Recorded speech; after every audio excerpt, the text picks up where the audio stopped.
and welcome to the PT on Ice Daily Show.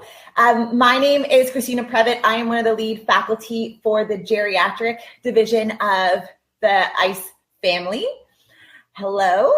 I am trying to rig up both Facebook Live and Instagram Live so you guys can tell me how I do. But if I look like I'm scanning an audience, it's because I have multiple pictures of my face looking back at me. I hope you guys are having a wonderful, wonderful start to your new year. And you're all getting started on your New Year's resolutions. We are about 5 days away from starting our next Modern Management of the Older Adult course, which is really exciting. We have a huge cohort starting, which has a lot of people coming from different backgrounds, which is really, really cool, because that's where we do a lot of our learning, right? Is I come from outpatient orthopedics, Dustin's in the home health area and sphere, and then we have people with acute care and hospital and SNFs and long-term care, and we had Switzerland and Australia and Canada all joining us, which is really cool. So if you guys are looking to join in, make sure you do that soon, because we are closing our doors to that course on Saturday. Okay, so I started thinking about some of these New Year's resolutions, and when we're thinking about New Year's resolutions, oftentimes we have something that is health related that becomes a goal. People can say yes or no about New Year's resolutions. Some people love them, some people hate them. I think that if anybody has a renewed sense of energy and motivation to be active, all the power to you. That's exactly what we want. And so I am always going to be encouraging anybody who is trying to be more active, whatever time of year it is. And if it happens to be New Year's, that's amazing. So a lot of people over Christmas time are getting Fitbits and they're tracking their steps and they're starting these challenges, which I think is really amazing. And we tend to have this 10,000 step type of goal in our mind. And being the clinician scientist, I started thinking about 10,000 steps and wondered, for my clients who are older, is this something that is a realistic goal? Is this something that is going to optimize their physical function, their physical health, especially if there's different comorbidities, different aches and pains, any chronic musculoskeletal stuff? Is this going to help or hinder? I was at a conference for the Canadian Physiotherapy Association, and one of the keynote speakers was talking about these milestones that tend to be indoctrinated into health, fitness, and rehab. She started talking about where the 3x10 prescription came from and where this 10,000 steps came from. And she had hinted at the fact that this 10,000 steps was actually a marketing campaign for an accelerometer or pedometer that was coming out into market. And it just tended to catch on because of the way that it was marketed to the public, which I thought was really, really interesting. And so being the big nerd that I am, I decided to hit the literature and see what it said about 10,000 steps. So what it started with the older adult literature, the Geri PT literature, is that individuals, as we get older, we tend to take less steps per day. So the average child will take 18 to 21,000 steps per day. And I would joke that their legs are smaller, so to get the same distance as the adults, they have to take more steps, but they're also way more active than we are. They have way more energy. If anybody has toddlers at home, you know that they are super, super active, and walking is not the speed that they know, and they want to run everywhere with this boundless amount of energy. And then as we get older and we get bogged down by stresses and life and all those type of things, and just wear and tear that's normally occurring things that happen with age, we tend to slow down. We tend to become more sedentary. And we have a big problem with our older adult population that a significant portion of them are extremely sedentary and are walking less than 2,000 steps per day. And so trying to get our older adults from 2,000 steps to 10,000 steps may seem like this huge mountain. And in the ICE family, we talk about building the bike. Like, we want to build that confidence. We want to build that that relationship, that therapeutic alliance, those quick wins that are going to establish the relationship with our client. And so if we tell them that we have to go from 2,000 steps to 10,000, a 5 times increase, then we may actually be losing some of our clients. And so is that really necessary? So there was a review paper that was published, and I'm going to just copy and paste these links for the citations that I'm going to be using for today right into the comments before I forget, because I always do. So I'm going to copy and paste them. And what they talked about was, if we're thinking about exercise versus physical activity is any of our day-to-day movements, activities of daily living, independent activities of daily living that require us to go above a resting state versus exercise that is purposeful. But the author was making the argument that if we are thinking that we want to accumulate 150 minutes of moderate intensity exercise per day, and that is roughly about 30 minutes a day of moderate intensity exercise, then let's start using that as a starting stone for the amount of steps that we need to take. And so one of the things that they were talking about is, let's multiply cadence by the amount of time that we should be spending with aerobic exercise, because we know that people who hit that 150 minutes, but roughly that 30 minutes a day, have decreased all-cause mortality, better cardiovascular and physical function. And so they said an older adult in general, a healthy community-dwelling 65-plus-year-old, has a cadence per minute of about 100 steps. So if we take 100 steps and we times it by 30 minutes, we're looking at about a 3,000 step expenditure over that period of exercise. And so they were saying, well, 3,000 steps doesn't necessarily translate to 10,000 steps. So are we doing 7,000 additional steps outside of dedicated exercise in just our day-to-day interactions, depending on our age? And their argument was that we probably, for our older adults, that may not be the target that we need to hit. And so there's a lot of researchers in the US who are looking at individuals with knee arthritis.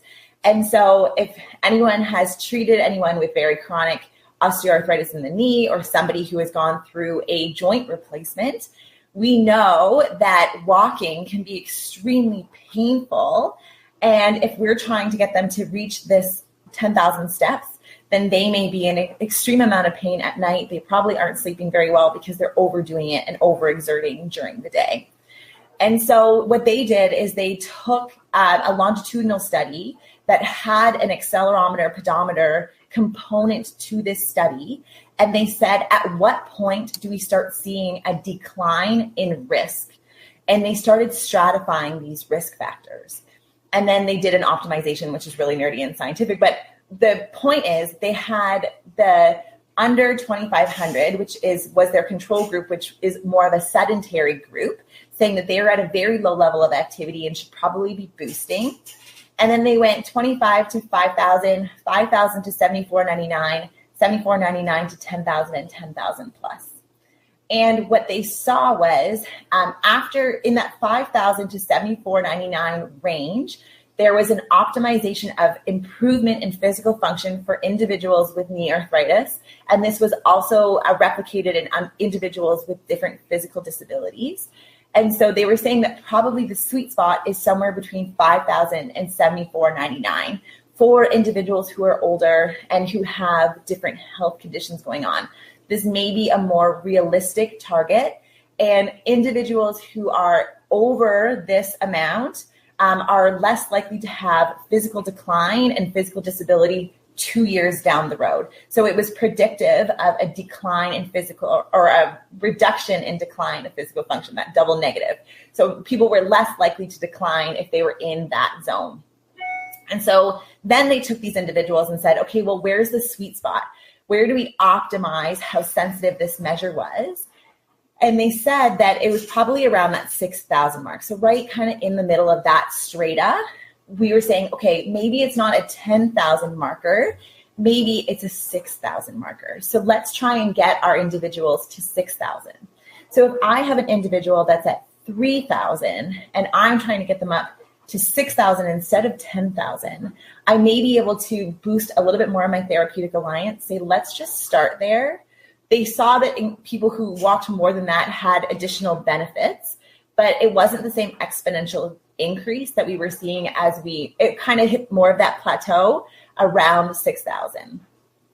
Some people argue that the 10,000 is even too little, and that individuals, for example, in Amish communities that have a very active lifestyle are in the 18 to 21,000 mark, including their older adults and middle-aged adults.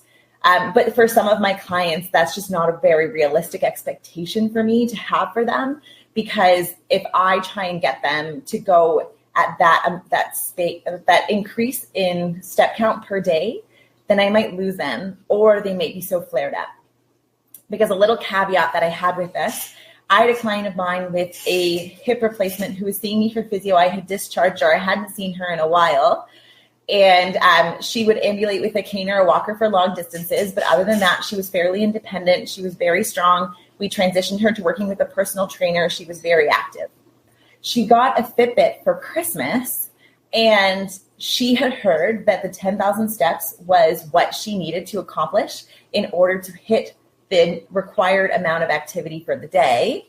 And when she had started looking at her steps, just kind of seeing what her data trended like, it was that she was in that 3,000 to 4,000 step range. And she was in a one floor apartment. They had an elevator up and down, and that was what worked for her. And so she would go up and she would start to increase her activity. And so for 10 days, she was able to hit that 10,000 steps. So she marked her data. She had done this online and she had sent it in to me. And on day 11, all of a sudden, her body just revolted. She was just in so much pain. She had so much musculoskeletal pain in her hips and her knees bilaterally. And she was having pain in her replaced hip. And that really scared her, because she was saying, well, I haven't had pain there. Why am I experiencing pain when I'm increasing my level of activity? And this is supposed to be a good thing. But she 3 times her level of activity with no rest, no type of recovery strategies in place. And she probably overdid it. So we had to bring her down. I said, well, the initiative is really good, and I'm really glad that you did that. But let's kind of bring down our expectations a little bit. Let's try and go from 3 to 5 and see how we do. And so we ended up having to go through an orthopedic course of care. But after that, we had kind of brought down some of her expectations with walking, and then gradually increased her tolerance so that she wasn't having that flare up in musculoskeletal pain.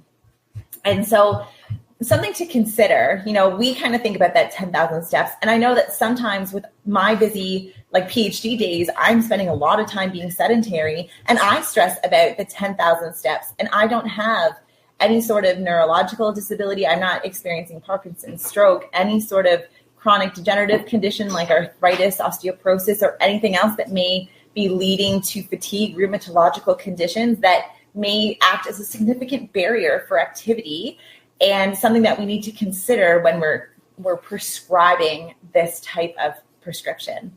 And I would argue that physical therapists should be prescribing aerobic exercise. We tend to focus a lot on the resistance training paradigm. I have my own biases for sure if you followed me, but this is something that I need to get better at, and something that I thought, starting with let's kind of see where we can optimize physical function and reduce risk for decline down the road. Let's start there and then make those changes. So in conclusion, bottom line, for individuals with different physical and neurological disabilities, especially over the age of 65, that 6,000 steps per day tends to be a good sweet spot for optimizing physical function and decrease risk of decline in 2 years down the road. And so that's probably where I'm going to start with my clients, and obviously work on a gradual progression up to there. And then for some of my clients who do really well at 6,000, I can start boosting them up, and they're only going to get fitter, which is great, but not necessarily something that I have to expect right off the bat. All right. I hope you guys enjoyed that PT on Ice, and that you got a little bit of food for thought. If you guys have any questions or comments, I hope that you put them down below. I'm going to put those citations down right now so that I don't forget. And I will see you guys in a couple of weeks. Hopefully, I also see you on the ICE MMOA course. We also just put up a course for the end of June, June 22nd in Asheville, North Carolina. So if you guys are out that way, Justin and I are heading there in the summer. So have a great Wednesday, and we will talk to you soon. Bye, guys.